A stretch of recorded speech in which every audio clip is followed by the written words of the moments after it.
Welcome to In the Spotlight. I'm Abigail Pogrebin. My guest today is Tovah Feldshuh, renowned actor, playwright, concert artist, and author. She has been recognized for her work in the theater by winning 4 Drama Desks, 4 Outer Critics Circle Awards, the Obie Award, the Helen Hayes and Lucille Lortel Awards for Best Actress.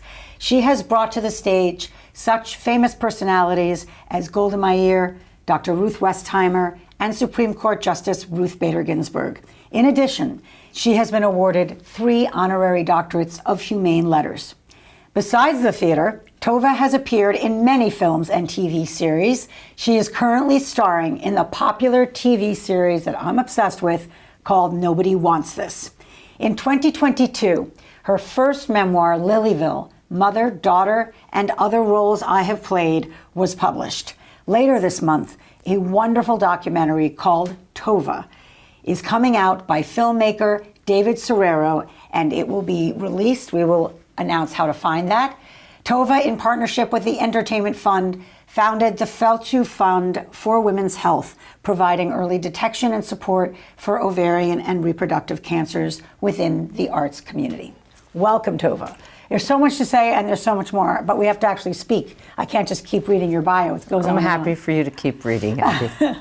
Welcome. It's so nice to have you here in our Jewish family, because you are, in addition to being an icon of the stage and screen, an icon in the Jewish community. Thank you. Truly. I just want to start with Nobody Wants This, because so many of us are obsessed with it. How did that part come to you? And was it one of those things where you read the script and said yes? Exactly. It was an offer. And I said yes. I did meet with the showrunner, the marvelous Erin Foster, and I said to her key words which she remembers, which is mentioned in the documentary. I say, what do you need? Do you want a Polish Jew? Do you want a Russian Jew? What part of Russia? What do you need? I'm here to give you whatever you need to enhance the storytelling of Nobody Wants This.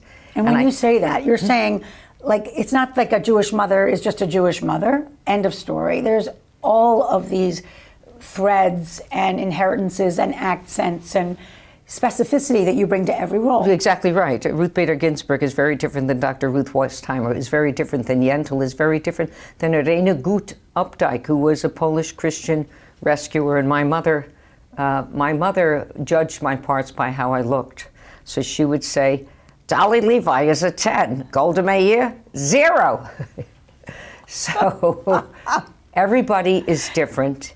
As I began my career, a transformational actor, which is what I've always aspired to be, was expected to be able to do everything. And that's what I was trained to do.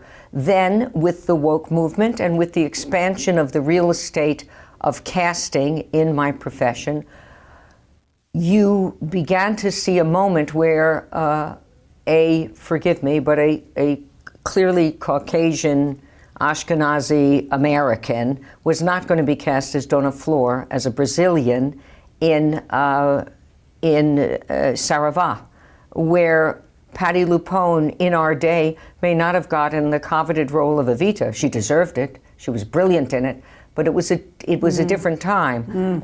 Of my 4 Tony nominations, 2 of them were Catholic. So those days began to narrow as I grew older, and as they say, between having 2 children and a very successful marriage and now 5 grandchildren, I understood to ride the horse in the direction it was galloping. So if I began to become the go-to person, let us say after Walk on the Moon and Kissing Jessica Stein, as, quote, the Jewish mother, I knew by common sense, forget just artistry, by common sense that every human being is different. I just had the honor of doing a piece for Daniel Rohrer, who won the Academy Award for his documentary on Alexei Navalny last year. We did a piece called Tuner, starring Dustin Hoffman, where I play his wife, Marla, and Lior Raz, the great lead in Fauda, plays a part, and Leo Woodall, one of the leads of White Lotus. So we have this brilliant film, and Marla Horowitz is very different than Bina Rockloff, is very different from the part I'm about to play in another series for Peacock called Missing in Action, where I play, well, you'll have to watch it, but it's a drama, it's a 1-hour drama, very different than the rom-com of Nobody Wants This. So just your relationships on the set, it feels like you and Adam Brody really have a bond. We have a bond, and whenever I text him, he always texts me back immediately. He does not let me go down the stairs alone. He insists on giving me his arm. I'm a very lucky mother of Garson Brandon Levy, Amanda Levy Rizzoe, and of course of Adam Brody. Yeah. I also regard Oscar Isaac as one of my children. I played his mother in Scenes from a Marriage. We were to have 2 big scenes. Oscar wouldn't shave. We have 1 big scene. It's fine. And This is the one with Jessica Chastain. Yes. It's an incredible series, and you're amazing in it. Well, some people choose to stay with you. It's like the gold dust. It's like if you teach, some students stay with you the rest of your life, some you teach and they pass on into their own journeys and you pass on into yours. So there are certain actors that I have bonded with, right down to Jared Grimes, the love of my life. From Funny Girl. From Funny Girl, the greatest tap dancer in New York, who gave me a tap dance lesson every night. I rehearse a very advanced routine. Why? Over-prepare to go with the flow, because I was tap dancing very well as Rosie Bryce. Nobody had done it before, and I requested it. I'm a size 6, and I could bound down those spiral staircases. By the time I got to that part, they had built a special mechanical entrance for Rosie Bryce so that she didn't have to go down the stairs. Wow. And then during rehearsal one time, Michael Mayer, my wonderful director, saw me going down these spiral stairs with my arms like a orangutan. There's like I would skip 3 or 4 stairs, get and go down more. And he said, my God, why do we have Feldshuh entering from stage left? Let's put her back on the stairs like Jane Lynch did. So that was very exciting for me. It was That's when you were playing Rosie Bryce, the mother of Fanny Bryce, who was being played by Leah Michele. Yes, deeply gifted performer. And the mother-in-law of Ramin Karimloo, deeply gifted performer, not to mention my Jared, who, of course, fabulous. So before we leave Nobody Wants This and The Jewish Mother, you've seen, I'm sure, some of the critique of just in general Jewish women in the series. I want to give you a chance to address it. The idea that the mother is overbearing and says some tough things in her ear sometimes, and that the sister, or not the sister, the Machatanim, the Adam Brody's brother's wife is sometimes tough on Kristen Bell. And the rejected Rachel. Great actress, too. What's your response? Well, first of all, I don't read the reviews. Secondly, when we shot the series, besides it being an extraordinarily happy situation, when you shoot any series, when I shot the Holocaust miniseries, you don't know if the project's going to be successful. You pray that it will be seen. And a Jewish boy marrying a shiksa, which is not a pejorative term. Actually, when I was little, because of the shape of my Kaplan pug, they would say she's beautiful like a shiksa, literally. And when people, before they hear my name, they automatically assume I'm Irish. They do, that I'm not from my own religious background. And I think it's very interesting because, again, in the days of my birth, this was not considered racism. This was not considered unconscious bias. This was just the way it was. The comedians made a fortune making fun of their own ethnic group and other ethnic groups. That's gone. So you have to really be clever. And when you're clever like Stephen Colbert, you get canceled. Yeah. So, you know what I mean? Yeah. And I just think he's fantastic and great intellect. And but the success of Nobody Wants This is so we didn't know we had a hit because it's not a new idea.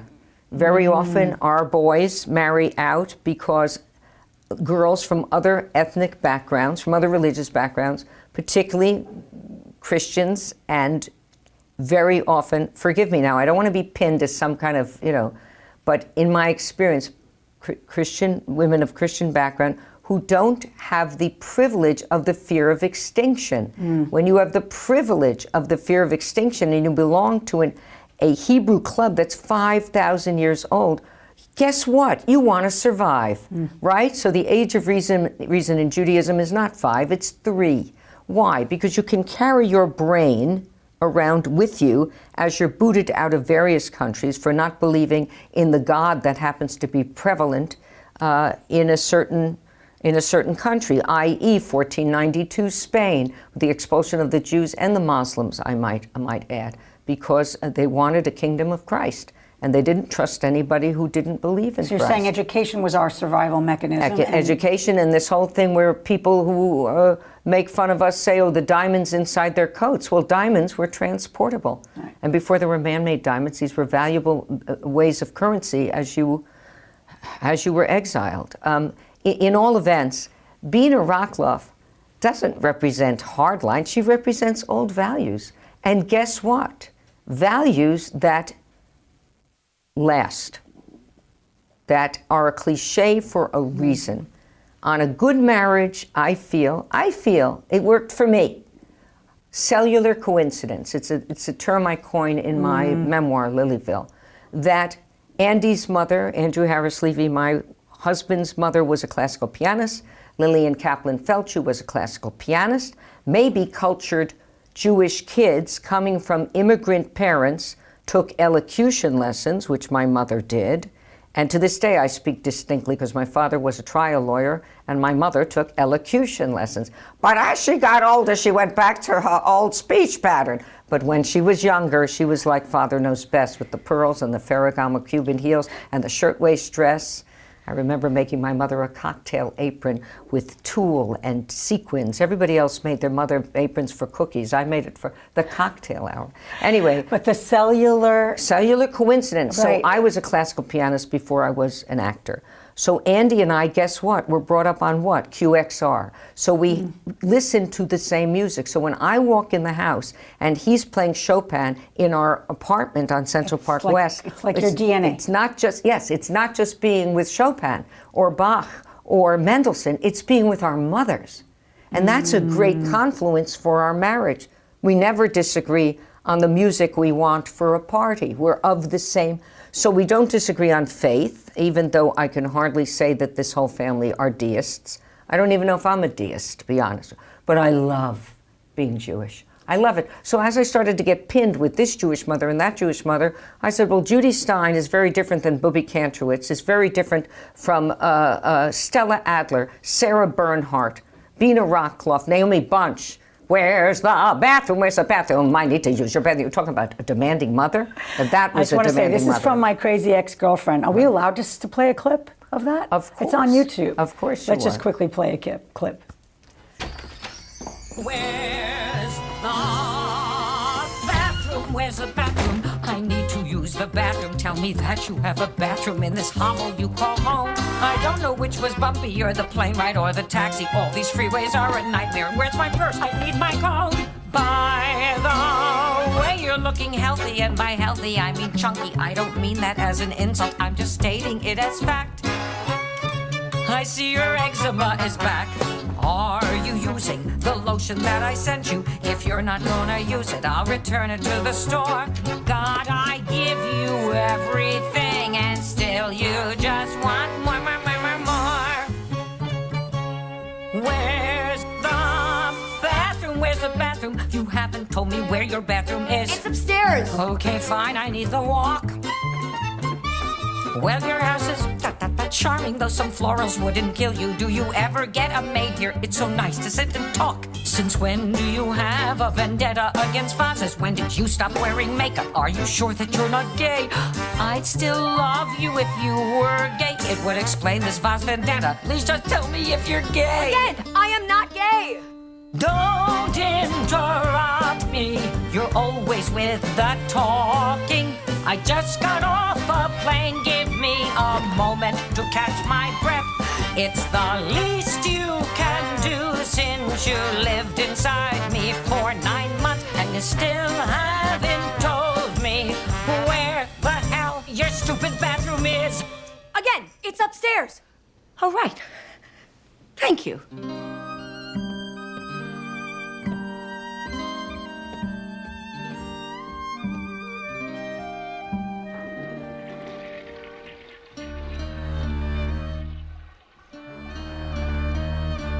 You call that a bathroom? bathroom. That's what passes for a bathroom. There were no bowls of rocks or any decorative soaps. You don't even have a bath mat. Who doesn't have a bath mat? If you need a bath mat, I can... Oh, did you hear? A bishop in Wisconsin said something anti-Semitic, so the temple has decided to boycott cheddar cheese. Everyone asks how you're doing. How is Widow Becky? Is she still a big shot lawyer? And to that I just say, please.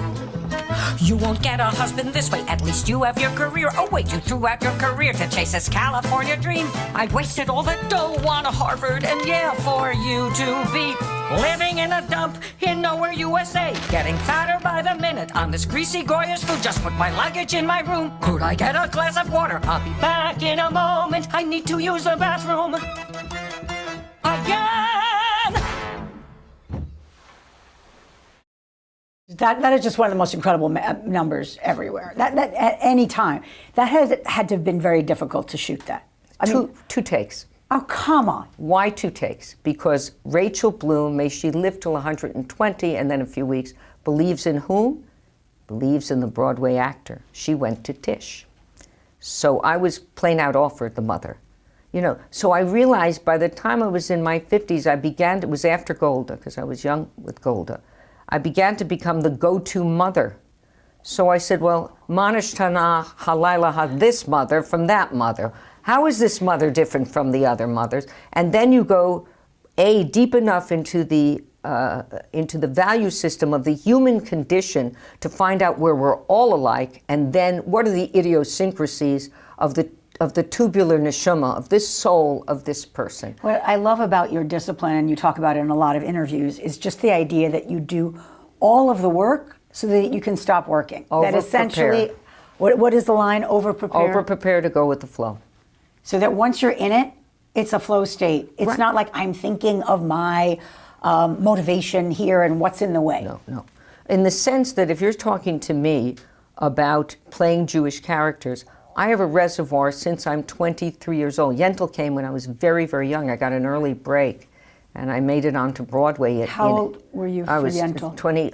I got to New York at 22. It was in Cyrano, maybe, and then I did a year of Broadway. I went from holding spears and being a member of the chorus of Cyrano and worrying that I wasn't good enough to be in the chorus, that I better... You said holding spears, like literally holding the spears, spear. understudying the leading ladies, and they never got sick. They were my inspiration. Do you know how many shows I missed in 49 years? 0. Wow. 0. It wasn't until Funny Girl with COVID, I didn't get COVID, but if you had a cold in Funny Girl, they sent you home. Wow. You had to, if there was anything compromised about your health, you had to go home. But otherwise, you're saying for your whole career, you never missed a show. Perfect attendance record. We didn't miss shows. Before we leave Crazy Ex-Girlfriend, I just want to mention We Suffered. What is the song? The Holocaust, so don't forget the Holocaust. I was with the great Patti LuPone, who played a rabbi. You want to talk about anti-typecasting? She was great. So she played the rabbi, and I played Naomi Bunch. And after all, that wasn't even a rom-com. That's a farcical comedy. So of course the mother was exaggerated.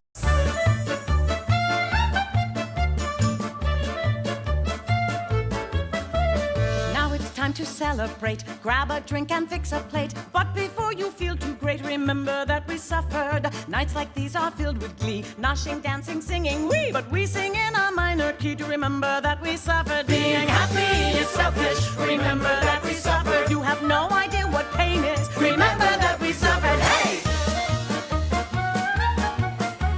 I mean, would it be such a crime for the Beastie Boys or Haim to mention in their songs one time, remember that we suffered? I don't want to bring up the Holocaust. I know the Holocaust, but the Holocaust was a really big deal. Remember that we suffered. This DJ is terrific. Remember that we suffered. My grandma's a survivor. Remember that she suffered.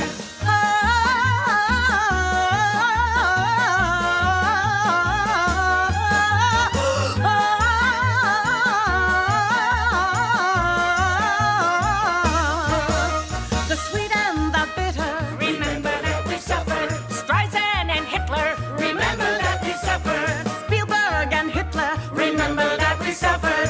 Have we mentioned Hitler? I'm just saying that we suffered. When I say we, you say suffer. We Suffered. We Suffered. I can't hear you. Remember that we suffered. Hey!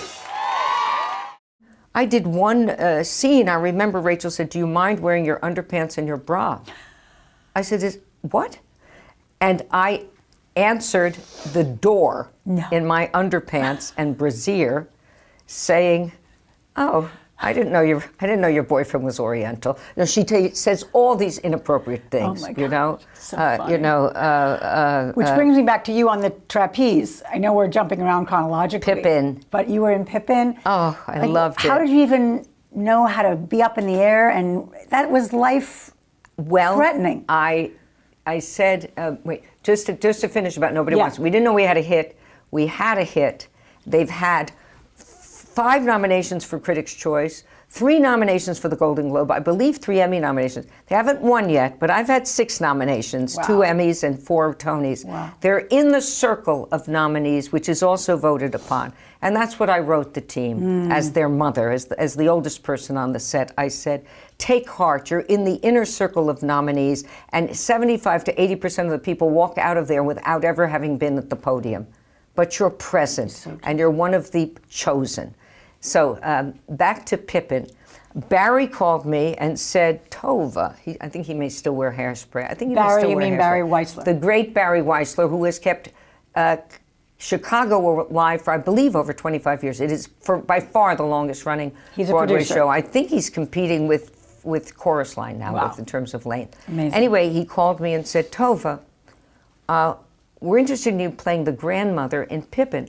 Would you like to come down and play on the trapeze? We'd like to see if trapeze is part of your world.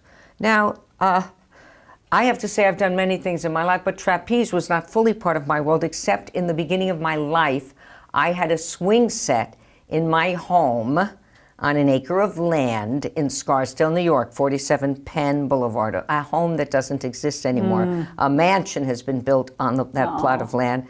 And my mother would have been so moved that a whole mansion with 3 floors was built. I mean, they have everything but a bowling alley. They have a wine cellar. They have a game room. They have 7 bedrooms.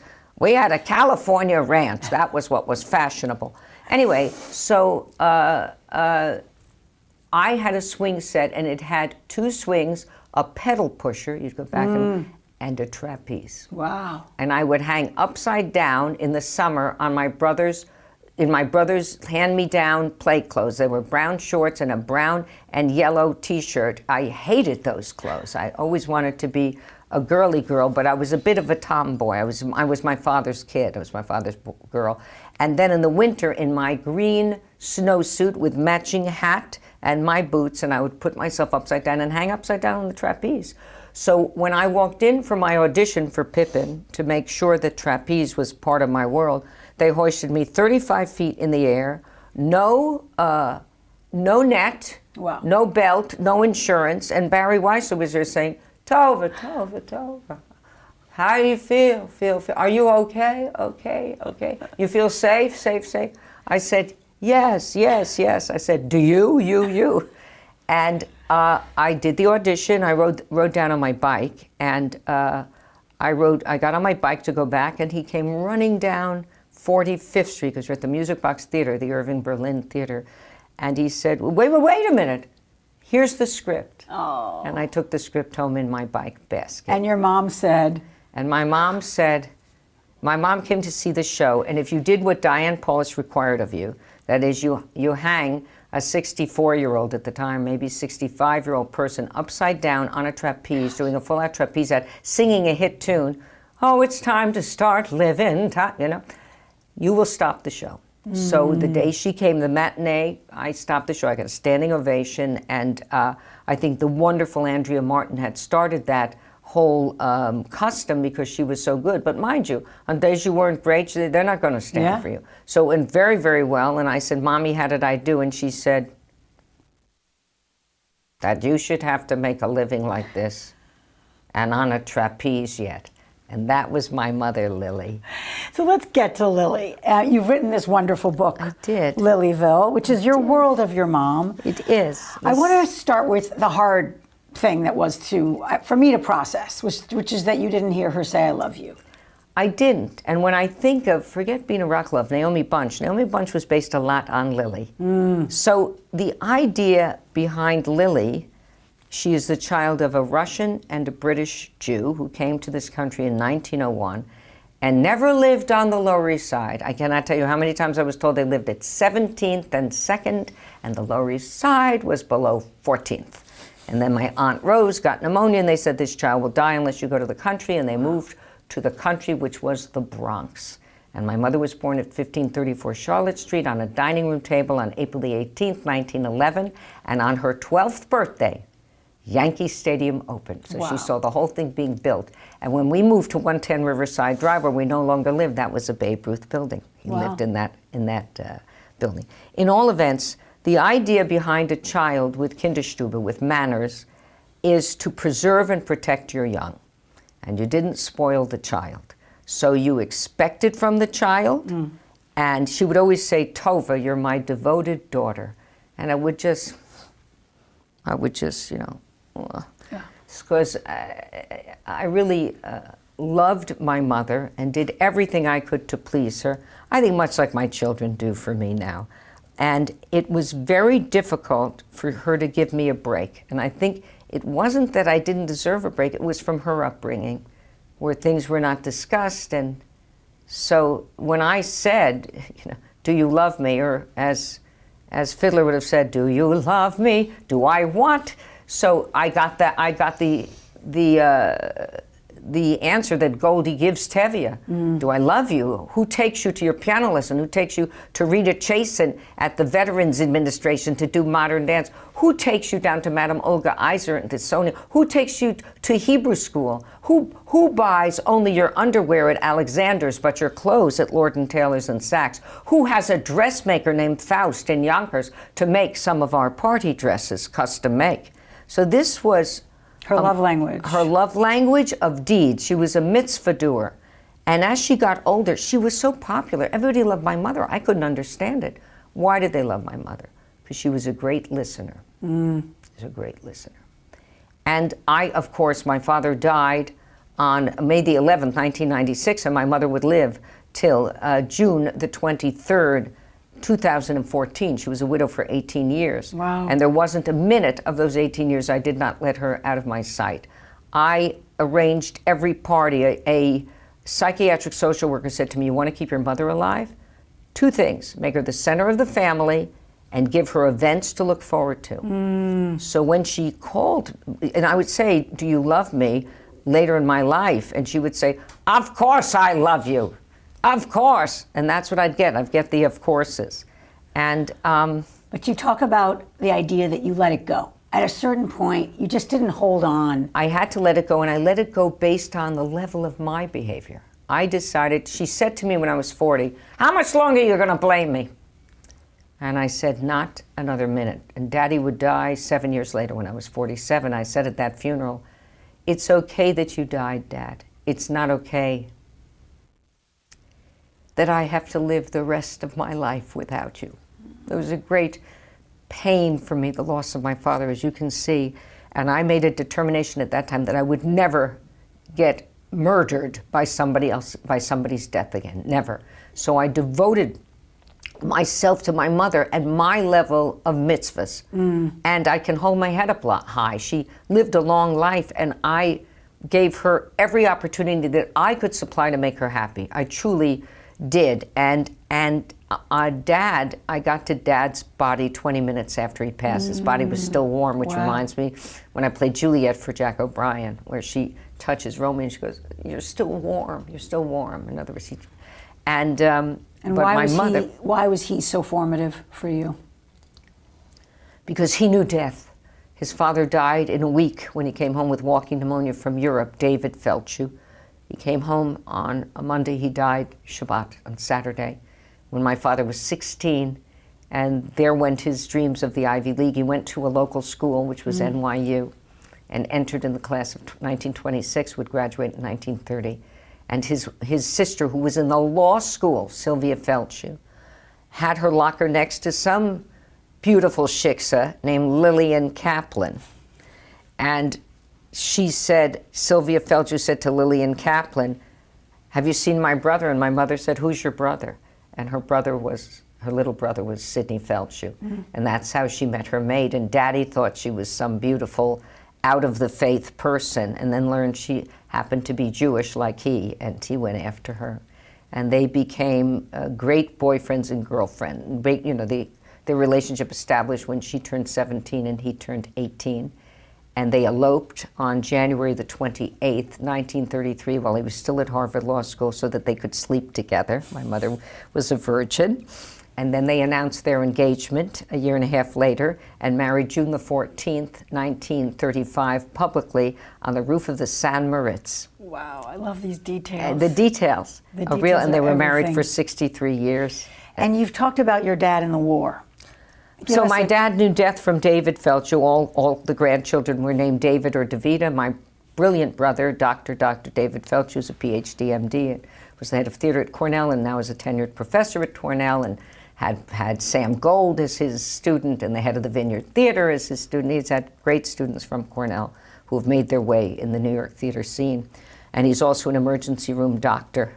So David practiced emergency room medicine on the weekends and taught at Cornell during the week, and graduated summa cum laude from medical school. So my mother says to him, David, I'm so glad I'm not your patient. 2 days a week he practices. You break your leg on Saturday, great. Break it on Wednesday, call Gutterman's. Gutterman's was a local Jewish funeral home. So she was a toughie. She was a toughie. And anyway, what exactly what I was talking about? Yeah, the war and your dad. And Daddy. Okay, so Daddy knew death, and from his father, and then he was in the infantry of the United States Army because they couldn't have children. They examined my mother's fallopian tubes, blew into them, and said, sorry, these things are closed up. wow.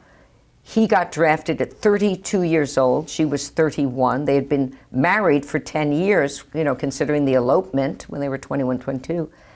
And the minute he got drafted, she got pregnant with David. He went to boot camp, and he was to meet my mother. He was transferred from Georgia up to Fort Dix, I guess in New Jersey, and they were to meet at the Army-Columbia game on the Saturday after Thanksgiving.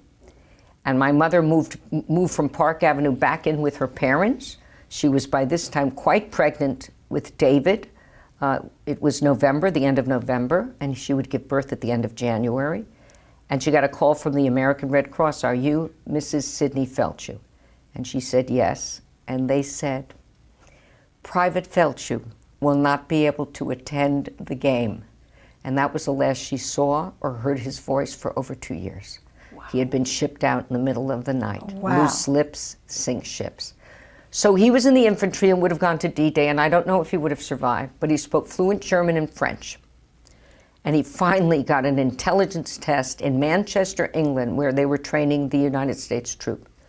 And they admitted him into G2, the intelligence unit, under Dwight David Eisenhower. He went into Knightsbridge Barracks in London, underground, and did not enter France till D-Day plus 5 or 6, and saved his life.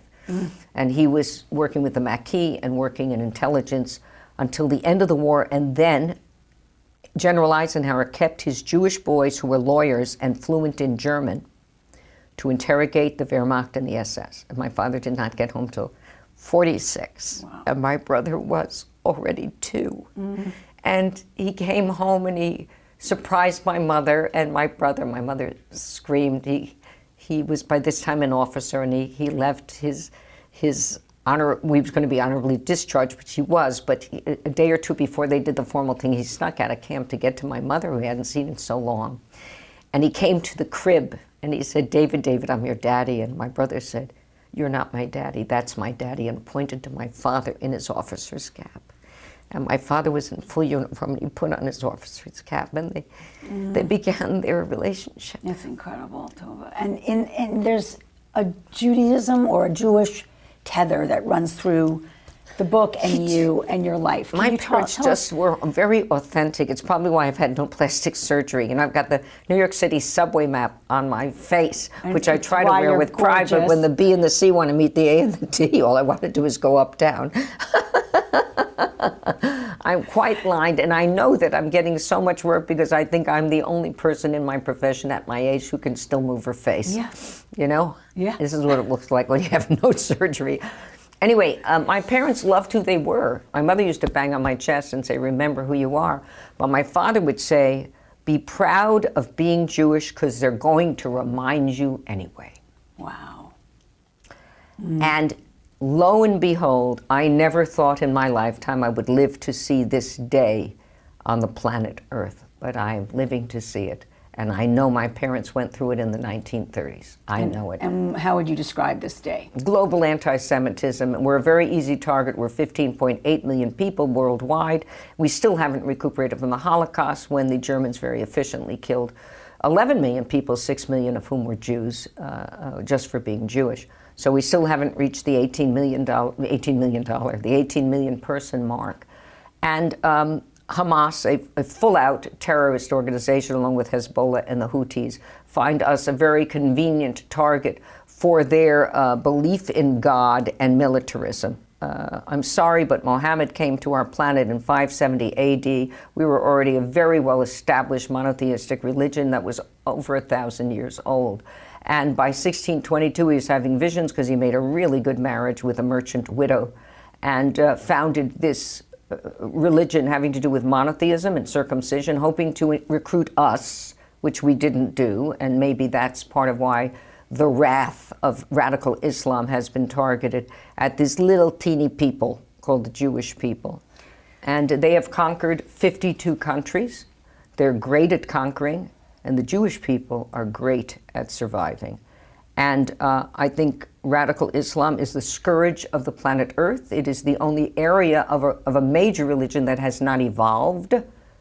Catholicism, Christianity has evolved. Judaism evolved. We've had the temple taken away from us, so we moved the religion into our homes, into synagogues worldwide, and we became a religion of the intellect and a religion. I think the core of Judaism is not deism. For me, it is the mitzvah, the deed of loving kindness. And you have a religion that says the highest mitzvah is a Hever Kadisha, administering to a corpse to make sure you bury the corpse in a holy way because the corpse can't thank you. So you're doing it because it's the right thing to do. That's how the Feldshuh Fund for Women's Health got founded. We don't have that disease in our family. That's not how the Feldshuhs and the Kaplans pop off. It's a sense of not leaving anyone alone. Right. I founded the Feldshuh Fund for early detection of reproductive cancers in women because it's the stealth bomber for women, and the breast cancer movement has a lot of money. This didn't. But the foundation of that is being a Jew. That a Jewish person does the right thing because it's the right thing to do.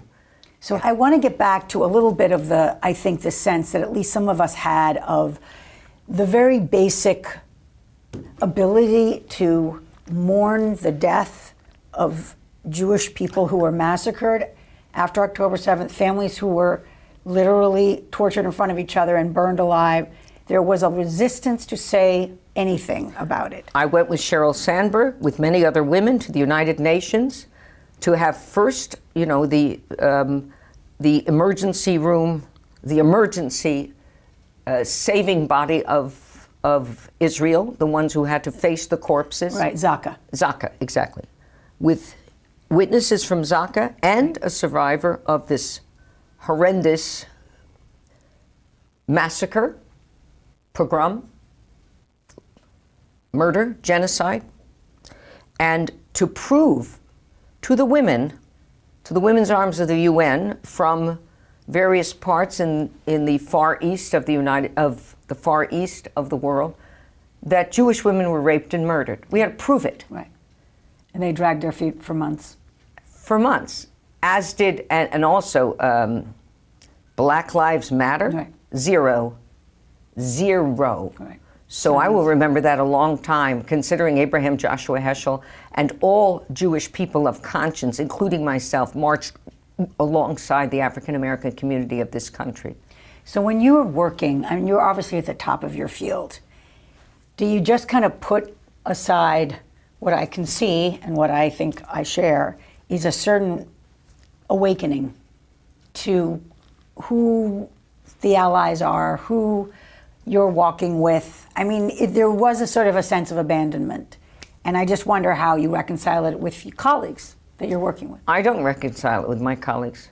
I'm strong and quiet. They know exactly how I feel. So you know how many anti-Semitic things I've heard in my life? None. Why? Because they see a Tovah Feldshuh coming. You want to insult Michelle Obama about the African American? Right. Then you have to be colorblind. Right. I don't pass for anything but who I am. And I don't define myself as an artist, as a Jew. I define myself as an actor who wants to play anything, including men, particularly with this big transgender thing. I'm cool. I played a man for my brilliant brother David in a piece called Dancing with Giants, and I played the fight manager of one of the heavyweight champions of the world, of Max Schmeling, Wow. a German. And this is a true story. Yeah, I heard about that. And I actually played a wheeler dealer guy. I loved it. So anyway, that's how I define myself, as an actor who is there to serve expert, vivid, masterful storytelling and can become anything you need me to be. A trapeze artist in Pippin, a tap dancing mother, a person of tremendous value. Bina Rocklov has survived communist Russia, has gotten out of there carrying an infant son, in this case Adam Brody, let us keep making this up, to California. Who knew he'd become a surfer Jew? But this is what happened. And she represents the practical view of great marriages, which is cellular coincidence. And marriage is cute, and it's a great night. You know, you get married and all this stuff. You don't have enough cellular coincidence. You better be ready to work hard on your marriage. Because I have a very successful one. We work very hard on our marriage. We have different views about tons of things, but the big pillars, drug and addiction, we don't have. The difference in faith, we don't believe in, forgive me, we don't believe in idol worship. We don't have, Buddha hanging around. You have more shot of being a Buju and being a meditator, going shalom, than you have doing stuff with the Catholic iconography. Though, let's just say about Jesus, he was a Jewish kid with a great idea, forgiveness. No wonder he caught on. It was an idea whose time had come. We're justice, justice, justice. So we needed him. Tzedek. Tovah, I want to talk about your name before we run out of time. I know you've told this story a lot, but it's kind of counterintuitive that you picked a more Jewish name. Most people that I've interviewed, they went the other direction. Right, Terry Fairchild. Right. So you were born Terry Sue. Terry Sue Feldshuh.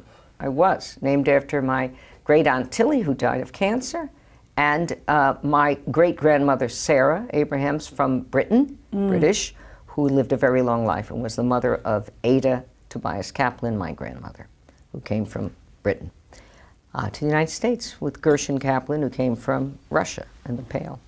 Okay, so I fell in love with Michael Fairchild. I was at Sarah Lawrence, he was at Wesleyan. I got my first job, non-equity, at Theater by the Sea, and I decided to take his name because I wanted a good stage name. So I was Terry Fairchild. I got the ingenue leads. I was so excited. At Matunic by the Sea, that beautiful beach, and I stayed in their big house, which was like this rundown mess, and it was a great summer theater. It was on the Straw Hat Circuit. And Michael came up to see me in one of the plays, maybe The Prime of Miss Jean Brodie, or All-American Girl, something like that, something by Neil Simon with the word American in it, and various other plays, fantastic. And he said, what kind of a name is Terry Sue for you? You're so beautiful, and you're so sexy, and you're from the North. What else were you called? And I said, I was called Tovah in Sunday school. I didn't even say Hebrew school, and I was in Hebrew school. I was part of the conservative movement and the only bat mitzvah at Quaker Ridge School. I was also a classical pianist, so I played the Rhapsody in Blue at 13, and the unabridged piano concerto, and at the 8th grade graduation. So I was a solo instrumentalist, solo up at the Bima on a Friday night, mind you, because we weren't allowed to touch the Torah in those days.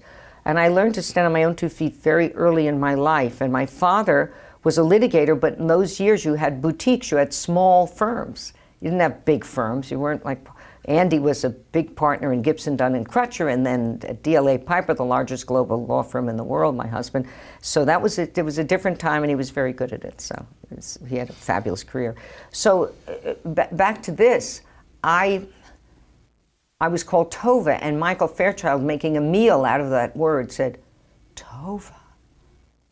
Now that's a name. And Michael Fairchild became a photographer for National Geographic and whatever. His family came over in the 1600s from Holland and from Britain, a completely different. I got to go to all those country clubs where they didn't let Jews in to see how they ate. They don't eat so well, but they love to drink. It was great. I have some Irish friends who said they love bar mitzvahs because there's never a line at the bar.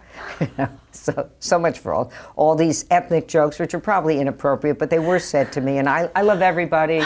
I love everybody. I just came back from Azerbaijan, Saudi Arabia, for Muslim-Jewish relations.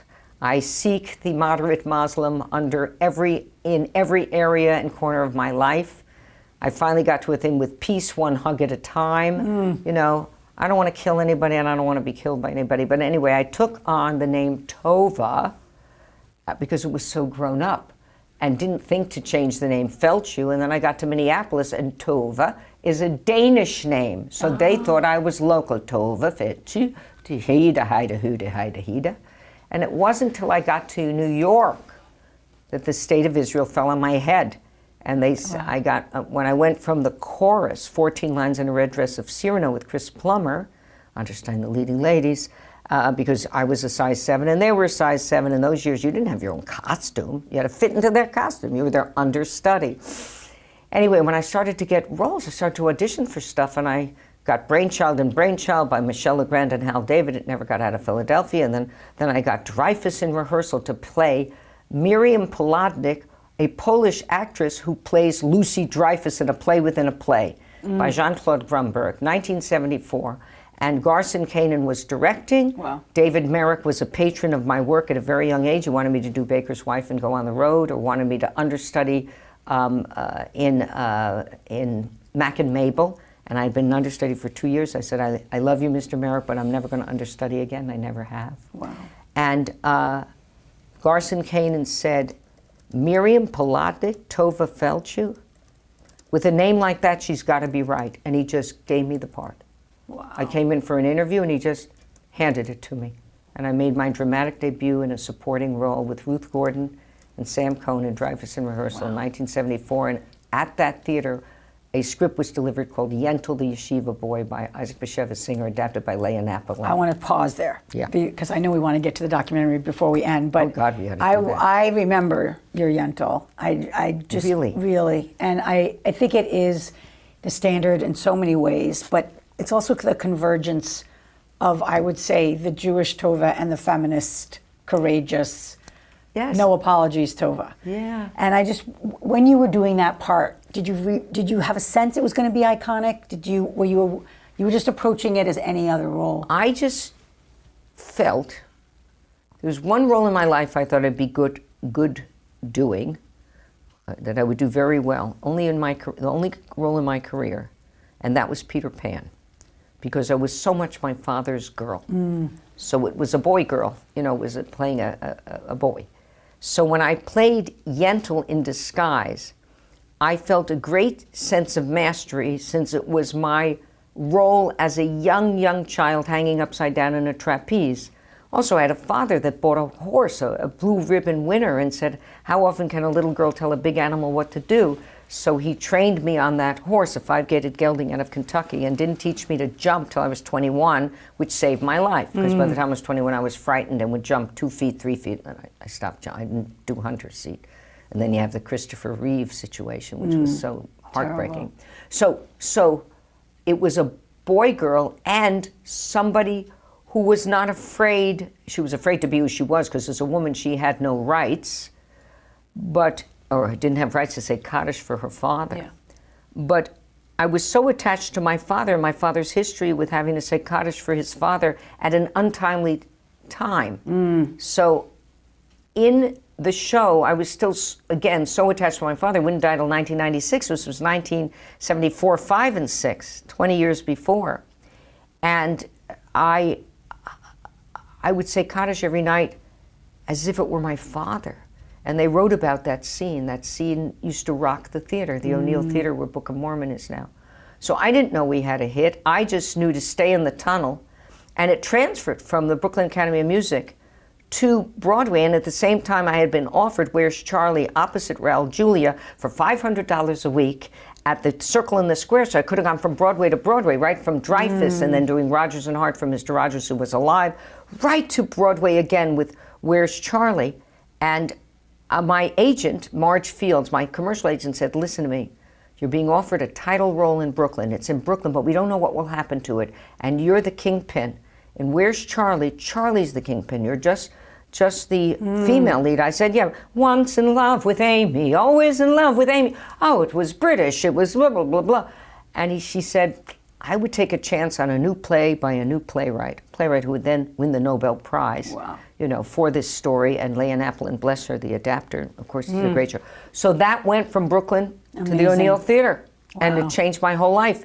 And that's when the typecasting began, because I was then offered Holocaust without an audition, offered a bunch of Jewish roles. And Golda. Golda without audition, yeah. And Golda. that was how much, you must have done a ton of research. Watched her, listened to her. At the time, you had the Museum of Television and Broadcasting right next to the great restaurant 21, which no longer exists. I mean, yikes. It's like when you get old enough, all your doctors retire. You got to get doctors in their 40s or in their all prime. your favorite haunts. Yeah, so the 21 is gone, Four Seasons is gone. Not that the pool isn't beautiful, but Four Seasons is gone. In all events, that's where Milton Goldman would take me to lunch during the run of... So fancy. Oh, with Rex Harrison and Helen Hayes came to my dressing room.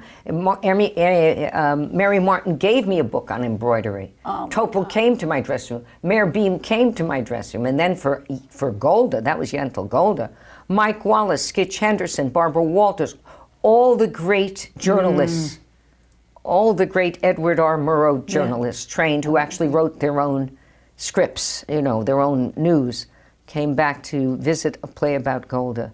That was done in Boston at the Shakespeare and Company in 2002, and my manager, Gene Fox, called me saying, listen, this Golda's Balcony is coming to New York. We need to get you this part. I said, oh God, not another Jewish mother. She said, and she was not of my faith, she said, silly girl, this is not a Jewish mother. This is the Jewish mother of a state. Wow. You're playing a prime minister.